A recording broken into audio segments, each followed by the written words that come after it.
E você já ouviu falar que o azeite não pode ser utilizado para fritura, até porque ele sofre um processo de rancificação e por conta disso ele estraga e não pode ser utilizado dessa maneira? Pois bem, meu nome é Aline Davi, eu sou nutricionista, mestre e doutora em Fisiologia Humana pela USP e nesse canal eu ensino nutrição baseada em evidência científica para que você nunca mais seja enganado pelos mitos da nutrição. Então hoje vamos conversar um pouco mais sobre esse aspecto de utilizar ou não pode utilizar o azeite na preparação, na fritura. Vale observar que nós temos então um processo de rancificação. E basicamente nós temos rancificação hidrolítica e rancificação oxidativa.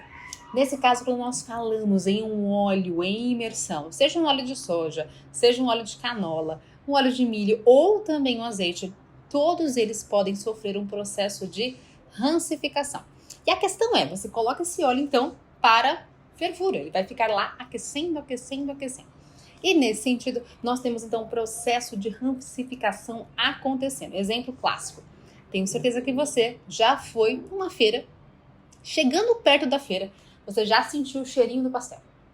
Isso acontece por conta dessa reação de rancificação hidrolítica. Onde esse óleo em aquecimento, nós temos uma quebra dos ácidos graxos presente dentro desse óleo, seja ele qual for. E por conta disso, nós temos então a liberação de alguns ácidos graxos pequenininhos, que são mais voláteis. Eles são mais leves, voláteis e chegam no seu nariz. Saem pelo ar, chegam até o seu carro, até você caminhando na rua e você sente o cheirinho do pastel. Tem alguma feira por aqui porque eu estou sentindo o cheirinho do pastel. É isso aí. E, além disso, dessa liberação de um ácido graxo pequenininho, nós também temos nessa mesma reação a formação de alguns agentes nem tão bons assim. Acroleína, acrilamida, que realmente são tóxicos e são cancerígenos. E olha que ponto importante. Para cada tipo de óleo, nós temos um ponto de fumaça. O que é isso? Ponto de fumaça é onde essa reação de rancificação hidrolítica acontece a ponto de gerar fumaça. O nome já diz. E vejam que nós estamos falando então de uma reação que gera um ácido graxo pequenininho, volátil, que você sente. Gera acroleína, acrilamida. Então, nesse ponto de fumaça, a reação cada vez mais potencializada. Se é mais potencializada, eu tenho também mais formação de acroleína e acrilamida. Portanto, isso não seria interessante. Vejam só. Para cada tipo de óleo, então, nós temos um ponto de fumaça onde essa reação acontece de modo mais expressivo? Sim. Aconteceu o ponto de fumaça, a reação acontece mais. É pior? Calma. De certa forma, sim. Porém, vejam, não é apenas alcançar o ponto de fumaça, mas quanto tempo isso está acontecendo. Essa reação, então, para gerar algo ruim, uma quantidade alta de acroleína e acrilamida, é um tempo mais expressivo. Vou te dar um exemplo bobo, mas você vai entender. Olha só, pensa que eu tenho aqui um balde de 20 litros de tinta branca. E eu pinguei uma gotinha de tinta, sabe aquele corante que tem lá na lojinha que vende? Leroy Merlin? Isso daí. Joguei uma gotinha de tinta vermelha no balde inteiro de 20 litros de tinta branca. Se eu joguei uma gotinha de tinta vermelha, esse balde ficou vermelho? Ou rosa, pelo menos? Nem perto disso. Se eu joguei 2 gotinhas, ficou rosa? Também não. Se eu joguei 10 gotinhas, também não. Eu tenho que jogar talvez várias gotinhas para que ele fique mais rosado, mais rosa. Então, aqui é a mesma coisa. Quanto mais eu tenho a reação acontecendo, pior é. A reação aconteceu, mas foi pouquinho. Muito pouquinho. Vai ter problema? Não. Inclusive, então, por conta disso, nós temos diversos trabalhos científicos que foram comprovados, que comprovaram, na verdade, a ação desses tipos de óleos, inclusive do azeite, em fervura. Então, qual foi a ideia? Vários trabalhos pegaram vários tipos de óleos, inclusive o azeite extra virgem, ou azeite convencional, e colocaram sobre fervura durante 1, 2, 3, 4, 5, 6, 7, 8, 9, 10, 12 horas.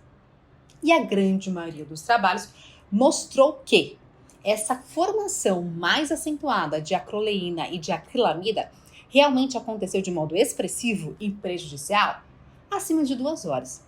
Ou seja, Você não vai ficar, creio eu, fritando o seu franguinho, o seu peixinho, o que você imaginar, durante 2 horas.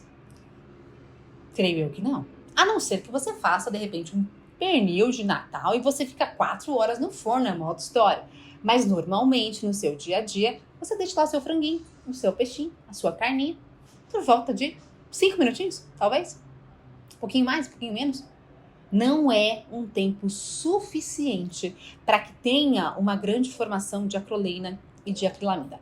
E outro ponto interessante é que o azeite extra virgem tem mais componentes fenólicos que protegem ainda mais esse azeite. Então, aquela história que o azeite extra virgem é pior, mentira! Ele é ainda mais interessante. Mas eu entendo que, claro, o azeite extra virgem é mais caro, então por conta disso, pode ser o azeite virgem mesmo, convencional, sem problemas, não tem problema. A questão é, cada tipo de óleo tem o seu ponto de fumaça. Justo, com toda certeza. O azeite tem um ponto de fumaça por volta, aí depende muito do tipo de azeite, por volta de 180, 200 graus Celsius. Então, quando ele alcança essa temperatura, ele começa a ter mais formação de acroleína e acrilamida. Se eu pensar, por exemplo, no óleo de soja, alguns podem aguentar até 240 graus. Então, realmente, o óleo de soja aguenta mais temperaturas mais altas do que o azeite? Sim, com toda certeza. Porém, a questão é isso em muitas horas de aquecimento. Não é pouquinho, 1 minuto, 2, 10, 15, 20 minutos. É algo mais prolongado. E é claro que se de repente você vai vender pastel na feira, você vai vender algum tipo de preparação que você fica fritando em imersão por muitas horas. Justo que você faça, então, num óleo, mas que aguente mais temperatura, claro. Mas se é na sua casa, você não vai reaproveitar esse óleo.